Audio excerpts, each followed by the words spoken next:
and welcome back to my channel. Today I'm going to be organising this new shelf. Now technically this is a second-hand shelf that my parents gave me because I kept complaining that I had too many books and not enough shelves. And because this is not a Billy bookcase, it doesn't go with any of my bookcases downstairs, Lizzie and I have agreed that it should go here in our office. Not that you can tell where here is, but here in our office.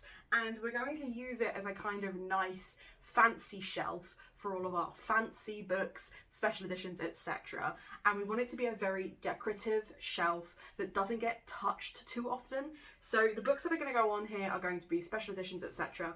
But they're definitely going to be ones that we've either read, or if we are going to read, we'll probably do them as like audiobooks, etc. because we don't want to muss them up. So it shouldn't move around too much, and thus this video will kind of show you what I'm starting with and what I'm ending with, and thus living with until I have some kind of ADHD break and I need to move everything around. I've kind of organised our special editions into 2 or 3 piles. We've got colourful stencils, we have plain monochrome books which I've put on my desk, and then I also have some others that are essentially without a sprayed edge but just a stencil that I might put in between if there's space. But I also want to put Tolkien stuff on the top bit and turn this whole wall bit that you can't see because my hand is all the way up there into like a Tolkien shelf. But I have a horrible suspicion that there is not going to be enough space for everything I want to put on these shelves because there's only 3 shelves and we've got a lot of books. And my worst fear would be that it feels like 1.5 of these shelves, but not like the whole thing, because these are longer shelves than I'm used to managing. But I thought I would show you my process for essentially what goes through my head when I put books on a shelf. Now, my first step is to acknowledge that I'm a chaotic mess. I'm going to start in the middle. I'm going to start with middle shelf because I want to put all of our pretty sprayed ones in the middle if at all possible. And then if I've got space, I will put our Canterbury classics and things like that and our Mina Limas up here and the monochrome ones down the bottom, they're just not as pretty, but I'm thinking of putting them in between. Also, as you can tell, the sun can't decide what it's doing, so the light is going to keep doing that. Just bear that in mind. So I've got all of our sprayed edges. I am going to put mine and Lizzie's together, but I have made a point that if we have dupes, if we have the same book twice, especially if it's the same edition, I have kept a separate edition downstairs so that I will know whose is in what room. For example, this copy of Little Thieves is Lizzie's, not mine, so it can come up here. Mine is staying downstairs. So I want to start in the middle. I actually want to start with a very particular couple of books which Lizzie has just received. Now the reason I'm starting with these is Lizzie's desk is essentially behind you where I've put my tripod. It's just there, so this will be a direct view from there to here. My desk is right here, again, just slightly behind you. So I will have a more of a diagonal view. So things this side will be things that I want to look at, and things this side will be things that Lizzie wants to look at. And I want to put Lizzie's special ones right here in the middle as a kind of breaking point because I quite like these. These are nice ones. Lizzie got herself the Fairy Loot, Legendborn and Bloodmarked that match with their really pretty stenciled edges. So you've got the tree and you've got the sword there, really, really nice. So I want them to live. Step 1 is making sure they actually fit. Okay, I lied. The first thing was checking that the books actually fit on the shelves, which they do now. So I'm going to start with those 2 in the middle. Now I'm not going to do this in a colour coordinated style because I don't really think there's much point in doing that. We don't really have enough of any one colour, so I'm going to try and match these with ones that will help them stand out against each other. Now because these 2 are so pretty, I want to go for quite subtle ones either side of them. So on the blue side, I'm going to go for Lizzie's copy of Poster Girl, which has this very simple blue sprayed edge, which the sun is finally starting to help me. So that is going to go there because I think that really subtle blue will carry the blue over, but it won't outshine the sword, if that makes sense. I don't know if that sounds like complete bollocks to you, but that's what I'm going with. And then on the red side, I think I'm going to go darker on the red side. I think I'm going to go for, this is my Waterstones edition. Again, it's too bright. This is my Waterstones edition of Godkiller, which has, again, the really nice sprayed edge of all the woodlands and stuff. So I'm going to put that on that side. Now, whilst that's not a matching colour, I think the trees work really nicely together. So I'm going to do that there. I'm really annoyed with how bright it is because it's literally like it's there. Really unhelpful. Okay, cool. Now I want to go for something again that can probably stand on its own against those colours. So I'm gonna go for, on the blue side, I'm gonna carry on the blue a little bit further with the Daughter of the Moon Goddess blue flowers, because I do think this is strong enough to stand up on its own. And again, it's not gonna be outshadowed by the blue one in the middle. And I feel like I need to keep going in one direction to just kind of make sure that everything works on that side. So if I go for something that maybe got a bit of the, I said I wasn't going to colour coordinate, and now my brain is going, do it, colour coordinate. But I think what I'm going to go for next is a purple. I'm going to go with this one. So this is Emily Wilde's Encyclopedia of Fairies, and again, this is Lizzie's Fairy Loot edition. I've just got the standard edition, but I think it's really pretty, and I'm really excited to get to that because it looks like it's going to be a really cozy fantasy, and I already really like how the blues and purples are standing out against each other.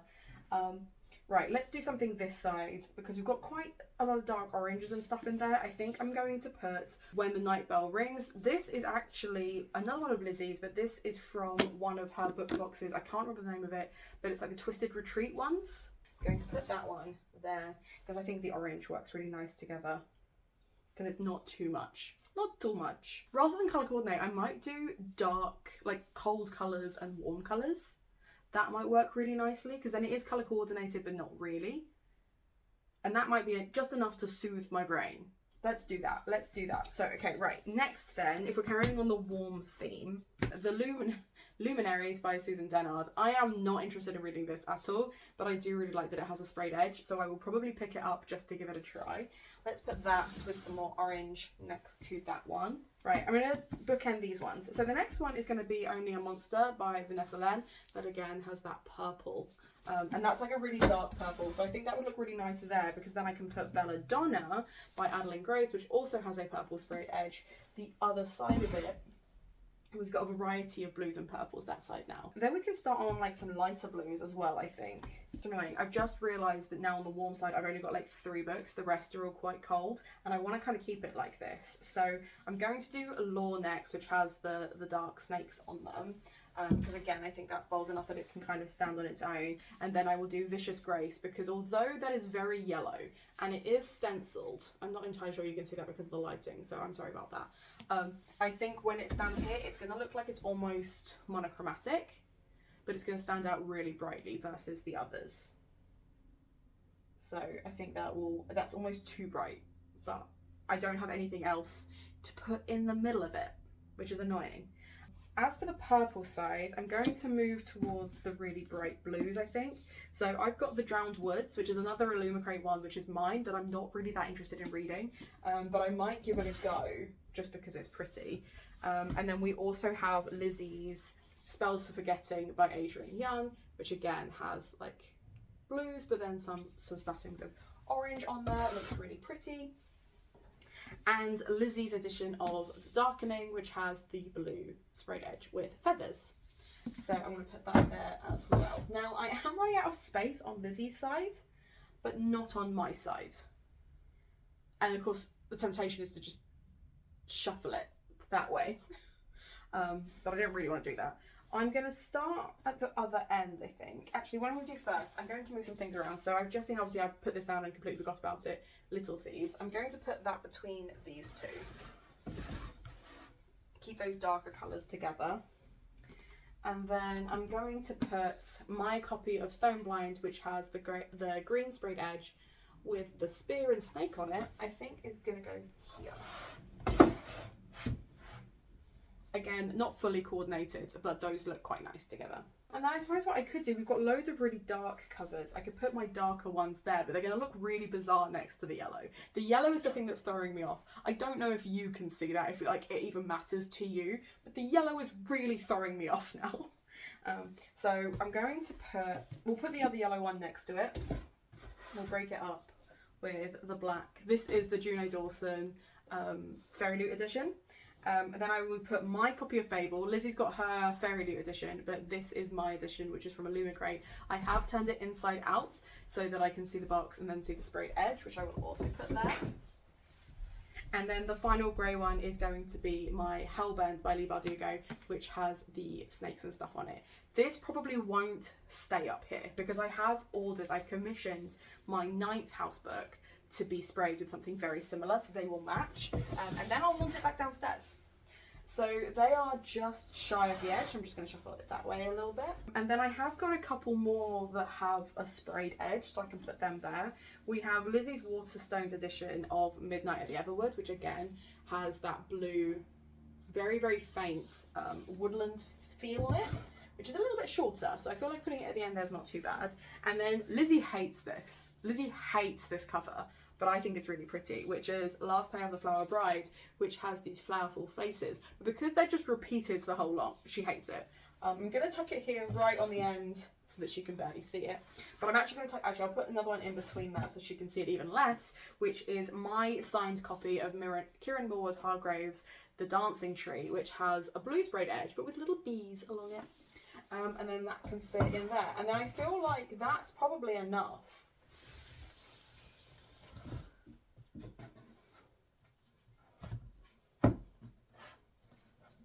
Because then they're not too squished, but they look quite colourful. And I do quite like that.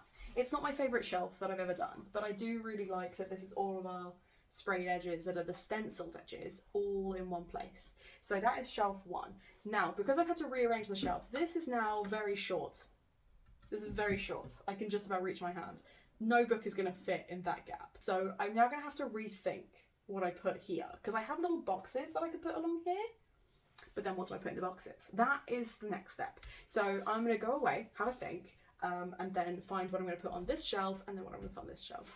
I'll see you in a sec. Okay, so as you can see, I have put these baskets in the bottom shelf. They are the only thing narrow enough to fit in this shelf. And basically in here, I have loads of different things that I like to use for flat lays. So I've got like different bits of wood, different chopping boards and things like that. So I think that will just look, I mean, it's very white against the wood, but at least it's neat and out of the way and it fits and it's not like just an empty shelf, which means I get to come back to organising books. And I'm going to be putting, we've got a collection, I say we, there's like 3 of these are mine and the rest are all Lizzie's, but Lizzie has a collection of really beautiful Mina Lima books. She also has some of the Flame Tree shiny classics, which are really pretty. I've got a few of these really chunky hardbacks omnibuses, which I'm actually considering getting rid of, but I do want to keep my Hitchhiker's Guide to the Galaxy one. But I also have the Jane Austen one, the Sherlock Holmes one, and the Oscar Wilde one, but I would rather have them in the Canterbury Classics editions, of which this is the Jane Austen one. This was gifted to me, I'm pretty sure by Celine, but it might have been Georgia. And then the other one that is mine is the more Arthur one. I also have the Jules Verne one, which I've just realised is downstairs, which was gifted to me by Celine. So thank you, Celine. I will go and get that in a sec. But essentially,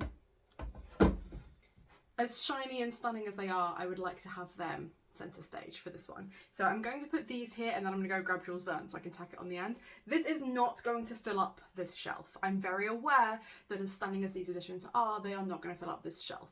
So I will probably find a knick-knack or something to put at this end that is decorative, that gives us space to grow this collection, because I know that Lizzie and I would like to. Celine also gifted me the Arabian Nights for Christmas last year, I believe.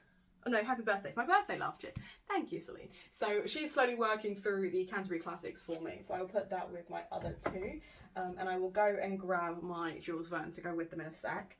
But the one that Lizzie has is the Classic Writers Women one. So that will also go there. And I will put that on Lizzie's side. Lizzie can have that right there. And then I'm going to put her Mina Lima's this side. And I'm going to put my other ones this side. I also have the Barnes & Noble edition of War and Peace, and I also downstairs, having just realised I've left it downstairs, also have a small leather-bound edition of Dracula, which I need to bring upstairs. So I will put these away and then I'll go grab those 2. Okay, so I went and got Jules Verne and Dracula, and they all fit in really nicely. I do have to tilt them quite a bit if I want to get some out, so I'm not too worried if we don't fully fill this shelf, but as you can see, we've got a nice big gap here if we do decide to treat ourselves to some more Canterbury classics, or if Celine, who has paid for 98% of my collection, wants to treat me again, she can. And then on the end, I'm going to put this really nice marble effect bookend because it's white and it will stand out really nicely against the wood, but also still go with the baskets that are also a bit too white, and that will just keep everything upright and looking cute. And I also kind of like that, kind of looks like a little bit of a sunrise. So yeah, I really like how this has turned out so far. It is now time to do the top shelf, which I'm hoping to do a kind of Tolkien inspired shelf, because Lizzie and I have a lot of Tolkien books, and I've also got a little Tolkien door, which I got as a kind of thank you present from my brother because it was one of the table settings at his wedding. So I think I'm going to turn the top bit into a Tolkien shelf. But before I do that, I will quickly just give you a quick pan through the shelves and how they look from where I stand and where I'll be sitting.